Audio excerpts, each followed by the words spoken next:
الحمدللہ رب العالمین والصلاة والسلام علی سید الانبیاء والمرسلین اما بعد فاعوذ باللہ من الشیطان الرجیم بسم اللہ الرحمن الرحیم والصلاة والسلام علیک یا رسول اللہ وعلی آلک واصحابک یا حبیب اللہ والصلاة والسلام علیک یا نبی اللہ وعلی آلک واصحابک یا نور اللہ۔ مدنی چینل کے ناظرین، الحمدللہ عز وجل سلسلہ ساری کثرت پاتے یہ ہیں میں حاضر ہیں، اور اس سلسلے میں ہم سورۃ الکوثر کی تفسیر سننے کی سعادت حاصل کر رہے ہیں۔ انا اعطیناک میں جو رموز تھے، جو نبی کریم صلی اللہ تعالیٰ علیہ وآلہ وسلم کی شان و عظمت بیان کی گئی تھی، اور اللہ تبارک و تعالیٰ کی بارگاہ میں آپ کی قدر و منزلت کو بیان کیا گیا تھا، اس کے حوالے سے کچھ باتیں ہم نے اپنے پچھلے سلسلوں کے اندر سننے کی سعادت حاصل کی ہے۔ آج کے سلسلے میں الکوثر کے اولاً دو معنی کے اوپر، دو اس کی جو تفسیریں ہیں اس کے اوپر ہم کچھ باتیں سننے کی سعادت حاصل کریں گے۔ جیسا کہ پہلے یہ عرض کیا تھا کہ کوثر کا جو معنی ہے وہ کسی چیز کا بہت زیادہ ہونا ہے، یعنی کثرت ہی کثرت جہاں پر ہو اس کو کوثر کہا جاتا ہے۔ اس کوثر کی تفسیر میں علماء نے جو معنی بیان کیا ہے، سب سے پہلے تو اس کی تفسیر کی ہے کہ کوثر سے مراد یہ جنت کی وہ نہر ہے جو نبی کریم صلی اللہ تعالیٰ علیہ وآلہ وسلم کو عطا فرما دی گئی۔ چنانچہ حضرت سیدنا انس بن مالک رضی اللہ تعالیٰ عنہ یہ ارشاد فرماتے ہیں کہ نبی رحمت صلی اللہ تعالیٰ علیہ وآلہ وسلم نے ارشاد فرمایا کہ میں جنت کی سیر کر رہا تھا، یعنی علماء ارشاد فرماتے ہیں کہ غالباً یہ واقعہ معراج کی رات پیش آیا کہ جب آپ جنت میں تشریف لے کے گئے، اس وقت کا یہ حال آپ بیان فرما رہے ہیں کہ میں جنت کی سیر کر رہا تھا تو میں ایک نہر کے پاس سے گزرا جس کے کناروں پر کھلے موتیوں والے خیمے لگے ہوئے تھے، تو میں نے حضرت جبریل سے یہ استفسار کیا کہ یہ کیا ہے، تو حضرت جبریل نے اس نہر کے بارے میں فرمایا کہ ھذا الکوثر الذی اعطاک ربک، کہ یہ وہ نہر کوثر ہے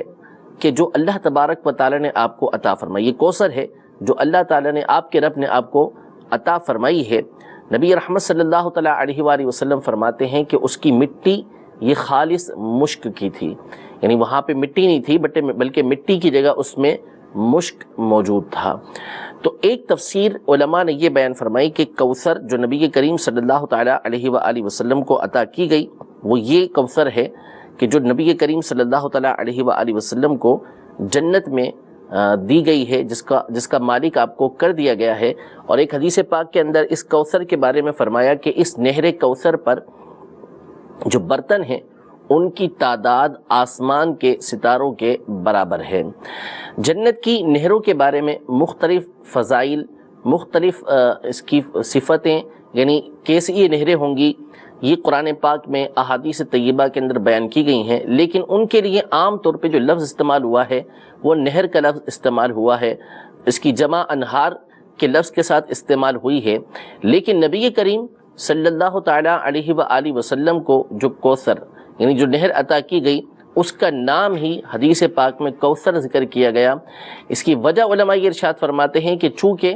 یہ عام نہروں کی طرح نہر نہیں ہوگی، بلکہ اس کے اندر جو کثرت ہے وہ سب سے زیادہ ہوگی، چاہے وہ کثرت با اعتبار پانی کے ہو کہ اس میں پانی سب سے بڑھ کر ہے، یا اس کی لذت کے اعتبار سے ہو، اس کی خوبصورتی کے اعتبار سے ہو، تو چونکہ خوبصورتی، لذت، کثرت، ہر چیز ہر اعتبار سے اس میں کثرت ہی کثرت ہے، اس لیے اس جنت کی نہر کو جو نبی کریم صلی اللہ علیہ وسلم کو عطا فرما دی گئی اس کا نام کوثر رکھا گیا ہے۔ تو یہ نبی رحمت صلی اللہ تعالیٰ علیہ وآلہ وسلم کی شان و عظمت ہے کہ جنت کی وہ نہر کہ جس کا ظہور تو قیامت کے دن ہوگا، یعنی پیدا کر دی گئی ہے، حضور علیہ الصلوۃ والسلام نے اس کو ملاحظہ بھی فرمایا، لیکن اللہ تبارک و تعالی نے حضور علیہ الصلوۃ والسلام سے یہ فرمایا کہ انا اعطیناک الکوثر، کہ بے شک ہم نے آپ کو یہ کوثر عطا کر دی ہے، یعنی آپ اس کے مالک ہیں، ہم نے آپ کو یہ دے دی ہے۔ ایک معنی کوثر کا یہ بیان کیا گیا ہے۔ دوسرا معنی جس پر بکثرت احادیث طیبہ موجود ہیں اور نبی کریم صلی اللہ تعالیٰ علیہ وآلہ وسلم سے کثیر تعداد میں صحابہ کرام علیہم رضوان نے جس کے بارے میں روایت کیا ہے وہ حوض کوثر ہے۔ یعنی کوثر کا ایک معنی یہ حوض کوثر کیا گیا ہے، یہ تو تفسیروں کے اندر موجود ہے۔ اب حوض کوثر ہے کیا، حوض کوثر کس طرح کا ہے، حوض کوثر کے بارے میں عقیدہ اور نظریہ کیا ہے، اس حوالے سے کثیر صحابہ کرام علیہم رضوان کی یہ احادیث طیبہ موجود ہیں۔ علامہ جلال الدین سیوطی شافعی رحمۃ اللہ تعالیٰ علیہ نے البدور الصافرہ میں، یوں ہی قاضی ایاز مالکی رحمۃ اللہ تعالیٰ علیہ نے الشفاء کے اندر تقریباً 25 صحابہ کرام علیہم رضوان کا ذکر کیا جنہوں نے نبی کریم صلی اللہ تعالیٰ علیہ وآلہ وسلم سے حوض کوثر کی احادیث طیبہ کو روایت کیا ہے۔ کسی نے حوض کوثر کی وسعت کے بارے میں بتایا کہ وہ کتنا بڑا ہوگا، کسی نے حوض کوثر پر آنے والوں کے بارے میں بتایا کہ وہ کیسے ہوں گے،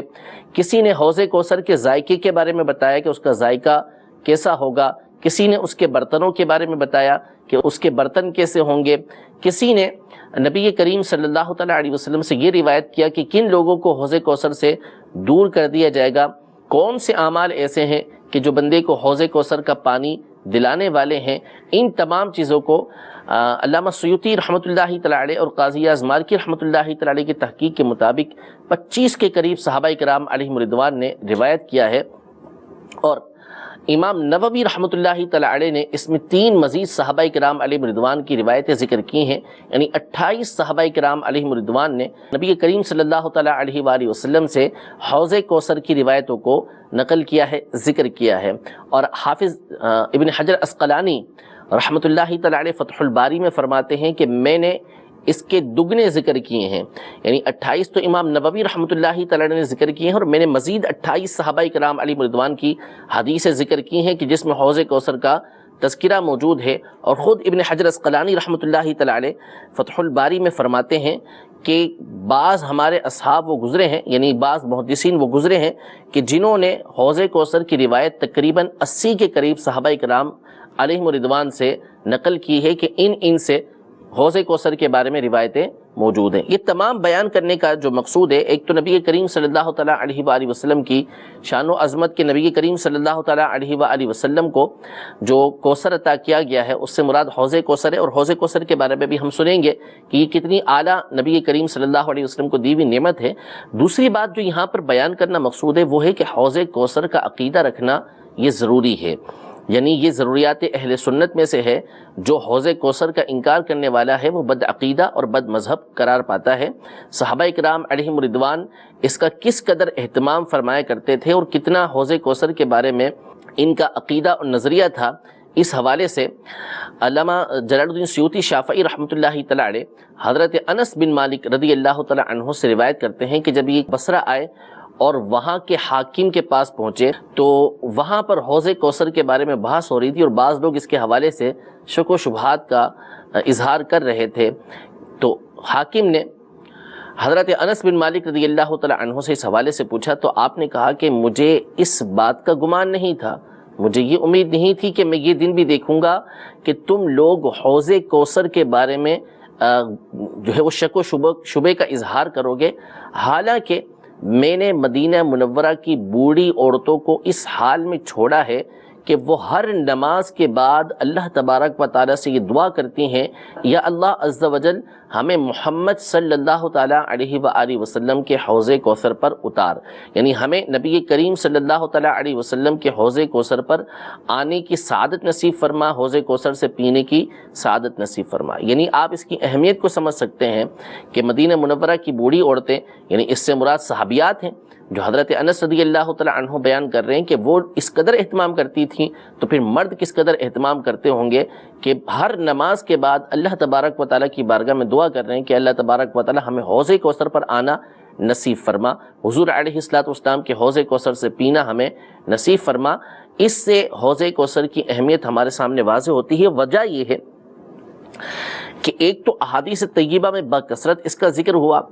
دوسرا اگر قیامت کے احوال پر غور کیا جائے کہ کس قدر شدت کا حال ہوگا، کیسے کیسے مصائب، کیسی کیسی پریشانیاں اور کس قدر مصیبتوں کے اندر آزمائشوں کے اندر لوگ مبتلا ہوں گے،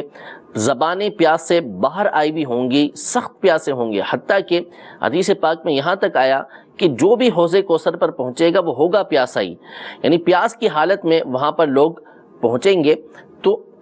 اس حال کے اندر سوچ لیا جائے کہ بہت زیادہ اسے پیاس لگی ہوئی ہو، پانی کا طلبگار ہو، اس حال میں حوض کوثر جیسی نعمت اور وہاں سے پانی اس کو نصیب ہو رہا ہو، تو یہ کتنی بڑی اللہ تبارک و تعالیٰ کی نعمت ہے۔ اس لیے صحابہ کرام علیہم رضوان بالخصوص ان تمام مناظر کے پیش نظر نبی کریم صلی اللہ تعالیٰ علیہ وآلہ وسلم کے حوض کوثر پر آنے کی تمنا کیا کرتے تھے۔ اس کے علاوہ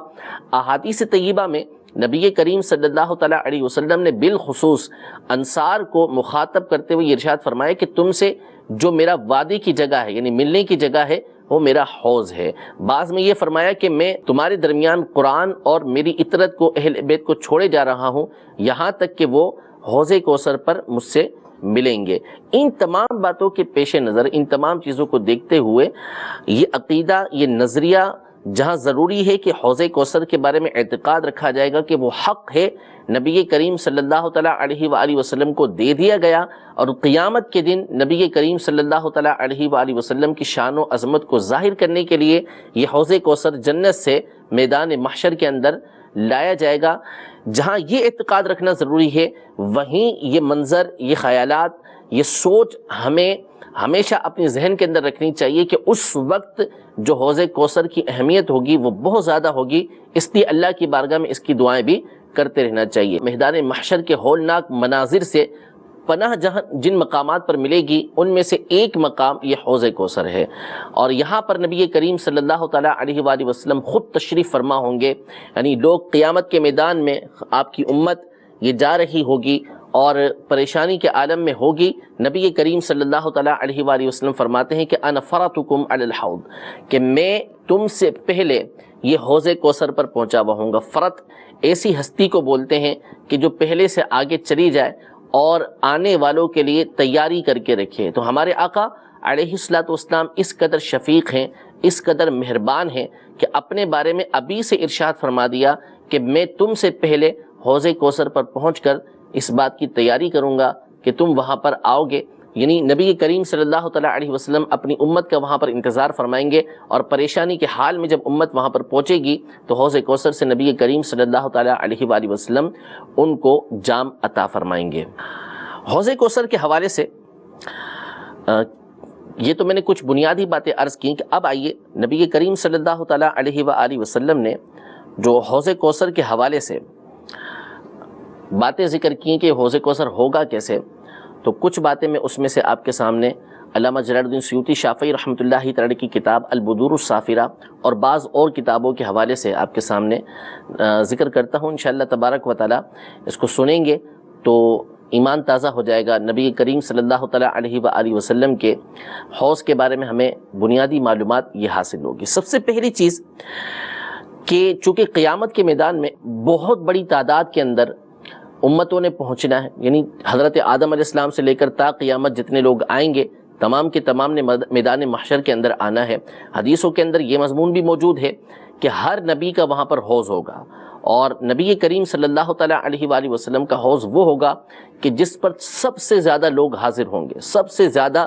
جو کثرت ہوگی وہ نبی کریم صلی اللہ تعالیٰ علیہ وآلہ وسلم کے حوض کوثر پر ہوگی۔ احادیث طیبہ میں نبی کریم صلی اللہ تعالیٰ علیہ وآلہ وسلم نے اس کے مختلف پیمائشیں بیان کی ہیں کہ کتنا بڑا ہوگا، کتنی اس کی وسعت ہوگی۔ کسی مقام پر تو نبی کریم صلی اللہ تعالیٰ علیہ وآلہ وسلم نے فرمایا کہ مدینہ منورہ اور صنعاء یمن کا جو شہر ہے اس کے درمیان کا جو فاصلہ ہے، اتنا فاصلہ یہ حوض کوثر کا ہوگا، یعنی اتنا بڑا ہوگا کہ مدینہ منورہ سے اگر کوئی یمن کے شہر صنعاء میں پہنچے تو جتنا فاصلہ اس کے درمیان ہوگا اتنا فاصلہ یہ حوض کوثر کا ہوگا۔ اسی طرح ایک مقام پر نبی کریم صلی اللہ تعالیٰ علیہ وآلہ وسلم نے ملک شام کے دو بستیاں جربہ اور اذروح، یہ دو مقامات ذکر کیے کہ ان کے درمیان جتنا فاصلہ ہے اتنا فاصلہ یہ حوض کوثر کا ہوگا، یعنی اتنا یہ طویل ہوگا۔ بعض روایتوں کے اندر ایلا نامی بستی کا تذکرہ کیا کہ ایلا کی جو بستی ہے یہاں سے لے کر صنعاء یمن تک جو فاصلہ ہے اتنا بڑا ہوگا۔ بعض میں کعبۃ اللہ المشرفہ سے لے کر بیت المقدس کا تذکرہ موجود ہے، اور بعض روایتوں کے اندر نبی کریم صلی اللہ تعالیٰ علیہ وآلہ وسلم نے فرمایا کہ حوضی مسیرۃ الشہر، میرے حوض کا جو فاصلہ ہے، جو اس کی مسافت ہے، یعنی اس کی جو لمبائی چوڑائی ہے، وہ اتنی ہے کہ جو 1 مہینے میں طے ہوگی۔ شارحین یہ بتاتے ہیں کہ اس کا مطلب یہ ہے کہ اگر کوئی تیز رفتار گھوڑا تیزی کے ساتھ دوڑنا شروع کرے اس کے ایک کنارے سے دوسرے کنارے کی طرف، اور 1 مہینے تک تیزی کے ساتھ دوڑتا رہے، تو اس صورت میں وہ 1 مہینے کے بعد جا کے اس کے دوسرے کنارے پر پہنچے گا۔ یہ تمام کی تمام باتیں اس حوالے سے علماء نے 2 باتیں ذکر کی ہیں۔ پہلی بات تو یہ ذکر کی کہ اس سے مقصود نبی کریم صلی اللہ تعالیٰ علیہ وآلہ وسلم کا سامنے والے کو سمجھانا تھا، جو جس علاقے کا تھا یا جس علاقے کے اعتبار سے اس کو پتا تھا کہ اس کا فاصلہ بہت زیادہ ہے، تو اس اعتبار سے نبی کریم صلی اللہ علیہ وسلم نے اس کو بتایا کہ جو بیت المقدس کے بارے میں جانتا تھا تو اس کو فرمایا کہ کعبے سے لے کر بیت المقدس کے درمیان کا فاصلہ، جو صنعاء یمن کے بارے میں معلومات رکھتا تھا تو اس کو فرمایا کہ مدینے سے صنعاء یمن کے درمیان کا فاصلہ، کسی کو بیان کیا کہ 1 مہینے کا فاصلہ۔ تو سمجھانے کے لیے نبی کریم صلی اللہ تعالیٰ علیہ وسلم نے یہ بات بیان کی۔ دوسری بات یہ کہ حضور علیہ الصلوۃ والسلام کا اس سے مقصد یہ ہے